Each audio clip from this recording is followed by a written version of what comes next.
In this video, I want us to look at how to remove green screen background from a subscribe button. First of all, when you open your DaVinci Resolve, import the files into your media pool. My media is here already in the media pool. This is the video. Now I want to add a subscribe button to it, which is this. Now when I play it, you realize that there's a green screen on that. Now let's remove that green screen. To do that, go to Effects here.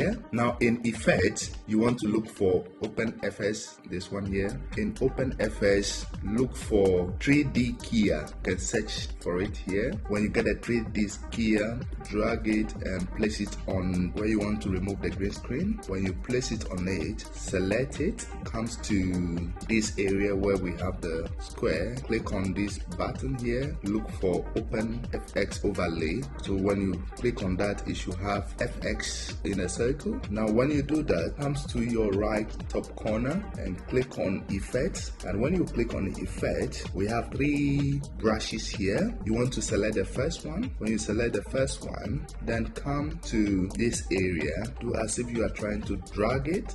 So our green screen is gone. If you enjoyed this video, give it a big like and subscribe. See you in the next video. Peace out.